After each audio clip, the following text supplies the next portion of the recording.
Welcome to the TDS Early Years podcast. Now, each week we're going to be joined by different educational experts from across the globe who are going to offer exclusive insights, inspiration and guidance to help us as practitioners unlock all the potential for learning that there is in the early years. So to be first to hear about future episodes and to access all of the follow-up content, including ideas for your own setting, Pinterest, mood boards and loads more, you can sign up for exclusive access using the link in our podcast description.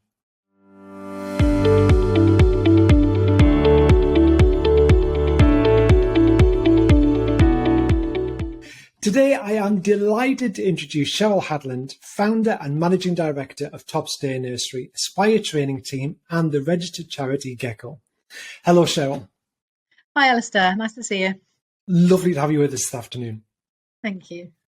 Now, before we start, do you just want to take 30 seconds to introduce yourself to anybody that's not come across you or your work before? Thank you. Yes, I've been working in the nursery sector for 35 years now. Been running a day nursery for nearly 33. Before that, I started off as a volunteer in preschools. And running the day nurseries, I went back to school. So I did my level 3, I did my bachelor's degree, I did my master's degree in education. And I'm still studying now because I recently went back to university to do my doctorate in sustainability in the early years. In that respect, we're very similar because I am now at the very end of that process, which seems to have taken a lifetime. So This should be, and again, I'm tempted to say this is my year to submit, so I'm in the final writing stage. Yes, amazing. It literally feels like a life's quest, but it's a truth that you never stop learning. And actually, what's been really challenging and refreshing for me is that I wasn't particularly academic all the way through school. I did well enough, but I didn't love academic study. Yeah. But I found something I was passionate about, and that's the thing that's carried me through the study. So I find a lot of the studying challenging because it is, especially at the level that we're studying. But actually, you learn so much interesting and fascinating things that not only fill your head with great stuff, but also change your practice and make you think differently. And that's, I think, how we shift practice forward. Indeed. And this particular area is such a vast area. You can't possibly know everything there is to know. So you have to collaborate with other people and learn from each other. Absolutely. And then I think we're in the really privileged position that we can begin to then disseminate some of that knowledge. Because I think what's hard for practitioners is that sometimes you go through your study, you get into a setting and you're in that setting and you're literally working day to day with children and families and everything that brings. But the time and the energy to do further study can be lacking. And so it's really good if we are doing some of that job that we're able then to disseminate that to practitioners. Exactly. Yeah. Scarcity of time, scarcity of money. Yeah. Leaves you a bit short on energy for doing that, going that extra step. But there are easier ways of doing sustainability. And I hope we can look at some of those today to help people embed it in the easiest way possible.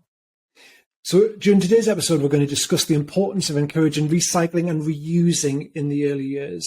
And I'm assuming that's going to try and take it just beyond that kind of collecting of recyclable materials and using them in the kind of what was the recycled materials modelling area, or the junk modelling area it was called in Old Money. Yes, still that, isn't it? Still have junk modelling, still open resources. And curiosity approach, of course, is very helpful in the whole using sustainable old stuff to equip your nurseries. And I think now that we're even shorter of money than ever before, it's an even better time to look at resourcing your nurseries and preschools using charity shops, scrap stores, your parents' cupboards, anywhere that you can find stuff, jumble sales. And the natural world, of course. And it just helps making resourcing that much cheaper, that much more sustainable, both at the same time. Absolutely. I think historically we kind of brought in our kind of household waste boxes, bottles, tubes, the classic Blue Peter toilet roll tube, washing up liquid bottle, because they were just something that you could model with, build with. But again, I think the attitude has changed now more towards sustainability with a point that underpins it in terms of we're not just bringing things in because it's practical to get rid of them from home and we can do a bit of building with it. It's that idea that we are teaching children that by consciously thinking about what we use and how we use it and reusing and then reusing again, we're kind of getting that message in a very early years friendly way that we need to be sustainable if we want to keep the planet. Indeed. And we're in a position where we can sell thriftiness, or the idea of being thrifty, as being something to be proud of. That you can resource your nursery and make your role play washing machine out of a cardboard box is something to celebrate. Absolutely. So, and I mean, there are lots of little things that people can do. Like, instead of just taking the book away when it's torn or broken and repairing it in the office at the back, or taking it home, to do it with the children. Yeah. Really making a point that actually we can repair things and then we can still enjoy them. And we can even practice those skills by using, perhaps Christmas wrapping paper that's been torn, and the children can repair the wrapping paper with tape. So it's something you can actually practice. You don't have to rip up your books. That happens naturally enough. But while the member of staff can repair the book, the children can repair the paper, for example, or repair the cardboard box with stronger tape, and try to use tape that's not plastic. There are tapes that are themselves recyclable, or that can compost down, rather than the plastic sellotape, which will last for 400 years. Well, yeah, which is not ideal. I think not also really good. It's important to talk about the fact that often, not always, but often when you're using recycled materials and encouraging children to recycle things like paper or backing paper you might have used, or wrapping paper in other areas of your provision, it doesn't always look as aesthetically pleasing as some people would like it to. I think when you've got an eye and you know what you're looking at, you might look and think, oh, that's great. Look at them reusing that again and again and again. And it's a bit ripped and it's a bit dog-eared, but that's all part of the process. And I know from settings that I work with, sometimes there's a little bit of pressure for everything to look very attractive and organized and very aesthetically pleasing to an adult. And sometimes that takes away from the core ethos behind the sustainability, because then we almost do things for the wrong reason, not the right reason. I do agree. And it takes me back to the days where you would get a paper plate and then show the children where to stick the eyes and where to stick the ears and where to stick the face. And then you'd have 25 identical looking faces. Whereas nowadays we know better than that. Now we know that the children can use their creativity in any way they like. And if the eyes are on at the bottom of the face and the mouth is upside down, it doesn't matter, because it's about a child's choices. It's about them deciding where they want to be creative, about using a glue stick or whatever it is they're using to craft their work. It's the process, not the result. So actually, it's a good opportunity to sell that. That process is so important for early years children. And you will have to sell that to the parents, because they often still come into a day nursery expecting it to look and smell like a toy shop. Yeah. And of course it doesn't. It doesn't smell of loads of horrible plastic. It should smell of plants and mud and sand and stuff and children. And children, not of plastic. And and it shouldn't look all absolutely immaculate and squeaky clean and everything the same, because then the children haven't been getting stuck into things. I think also for me, an interesting thing around sustainability in environments is we went, from my experience of working with settings, this pendulum swung very much the other way and everybody threw out everything. So we had this really bizarre phase we went through where everybody was throwing out all of their plastic to replace it with natural objects, but then we were just filling landfill with plastic. Yeah. So part of the really strong sustainable message for me is, if you've got some plastic resources, no child died from an interaction with a plastic resource. It's that idea of finding your why as a practitioner. So why would I choose ideally to have this rather than this? But if this is all I've got, then that's what I'm going to make use of.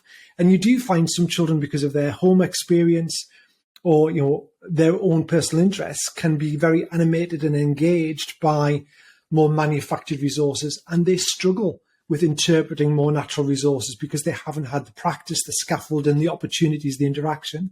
So it's, to quote the X Factor or Strictly, it's all about that journey, but you've got to be really careful, I think, to guard against the all plastic is evil, therefore throw it out, because actually you're just compounding the issue then. So I think it is about us, as you were saying, using the resources that we've got. And if we can't use them, then exactly giving them to somebody who reuse can. them. Yeah. Better to use something than have nothing. Absolutely. I mean, we certainly hand around resources quite freely, not just kind of building stuff, but books, for example. You know, if people bring in books, or we've got too many books, or we're not using some books in the book corner at the time, or spread around the nursery, we also have a stack of books by the front door. And we used to have parents sign them out and sign them back in again. And then I thought, why are we bothering? Do we really need to count how many books go in and come back out again? So we stopped. And parents can then just help themselves, and then they bring them back. And that's taking our resources into the nurseries and then bringing them back again. Yeah. But they're not necessarily, the books that we're focused on at that time. They might be other books. And you can pick up books for 10p, at jumble sales and charity shops and places like that. So, and from donations. So and also sometimes you'll have people coming in, selling books, and then as part of the commission, you get X number of brand new books as well. And we've done that with a couple of organisations, just to encourage that circulation. For some children, never see a book at home. Exactly. Never have a and the more book. you do, the better. Let's do that. Let's recirculate them. And it's even down to things like, and I know lots of people who are listening will know this already, but things like getting the paper out of your paper shredder and adding that to your environment, whether that be soaking it in water, soaking it in paste, making more paper, adding it to, kind of that dry play stuff. You can have Small World. You can use it. I mean, it's messy, but you can use it all over the place. Even things like paper. That shredded paper is fantastic stuff, because you can, as you say, put it into water, and then you can teach them, new words like, this paper is suspended in the water, and we're going to mash it up to help the paper fibers to separate. Wonderful vocabulary you can start using.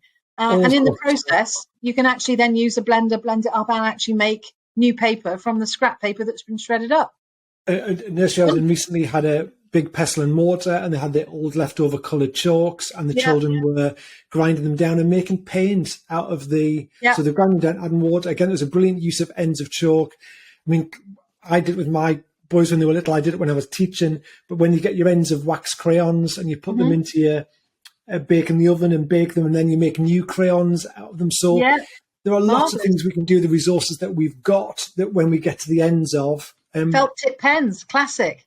You can take the insides out, soak them in water, and again, you've got either paint or something that you can make with anyway. Well, you do, 'cause, that creates that lovely, it's almost like a dye, isn't it? When you put it into water, and then you can paint with it. You can mix that in with Play-Doh. So if you mix clay and Play-Doh, and you put a bit of felt tip water in with it, then you get a really nice colour in your Play-Doh if you want to do it that way. So again, it's kitchen, use it there. Yeah. It's you can mix it in and make perfume with your leaves and so on. I feel like, Kim and Aggie, when you used to do How Clean Is Your House, or whatever it was called. We should do a little separate podcast. We just say, do this, try that. That'll get your stains out. But there's lots of things. I think you see a lot of waste. I think in an early years setting, you have a high volume of comestibles, because children like to use, investigate, try, and they will cut a piece of paper in half and then leave it. They will leave the tops off bell tips so they run out. So we end up throwing a lot of that away. So the more we can think as practitioners about, rather than throw it away, can I do something with it? Even if I can, obviously looking at health and safety, but taking all the ends out of felt tip pens and using the plastic for things like blow painting, blow football. Yeah, why buy straws when you can use those? All that kind of stuff. So again, as long as you're safe, there are lots of ways in which sustainability becomes more than just, is it in a wicker basket or is it in a copper kettle? It's about also, that's one element of providing children with resources that you collect in the environment that's sustainable, but within your setting, how sustainable are you in terms of how much waste do your children produce through their play and exploration, and what do you do with that waste? Indeed. I mean, I think one of the examples that springs to mind is little cars. Sometimes the wheels come off little cars, and then the member of staff might think, okay, the car's only got 3 wheels. It's quite dangerous. I'm just going to throw it in the bin. But if they make the effort to find that little wheel, it can actually be fixed on with Polyfix. And you can repair the car wheel and potentially repair it with the child again, so they can see that, we can repair these things. But one of the issues is that you may not know how to repair a toy car wheel, even if you do find the wheel. But do you know what? YouTube is amazing. There's hardly anything you can't find out about, whether it's, how to repair cars or books or composting. There's often a YouTube video about it. Yeah. But then it's finding the time to look at that. And can you actually sit and watch a YouTube on your phone with the children? No, you can't, because accessing your mobile phone while you're on the floor with the children is not something you need to do. So, when are we going to encourage staff to do that? On the bus on the way home?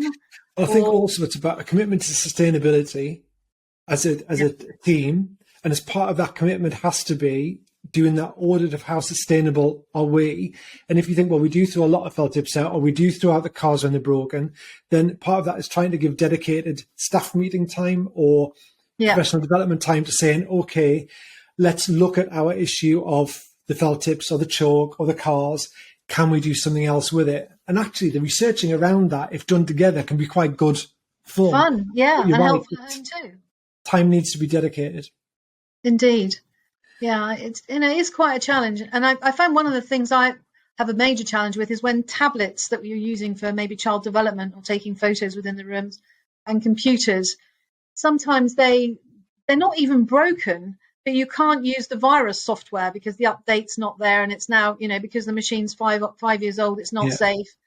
And so frustrating to have to then get rid of this, perfectly working equipment because it doesn't comply with data protection. But we have to, so that's one of those things where you need to pal up with a company that can actually pick up your computers, your tablets, or your white goods and recycle it properly.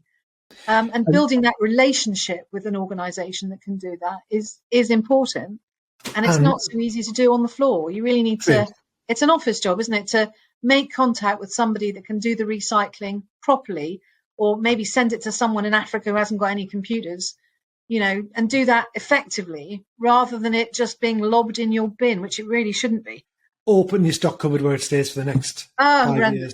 Yeah. But what's reassuring is there are people out there who can do that. So if anybody's listening to this and they're thinking, that's me, if you go online and you search around people who can recycle, or possibly as a setting you could, as long as you're in line with kind of data protection and safeguarding, you could clean them and sell them and then use that money for your setting.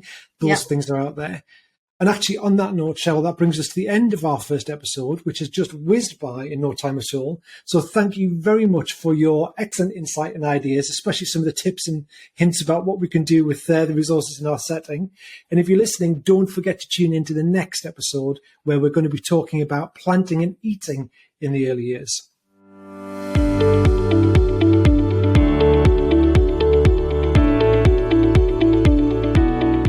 So all it leaves for me to do is to say a huge thank you to our guest, Cheryl, for joining us and providing such valuable insights and ideas all around sustainability in the early years.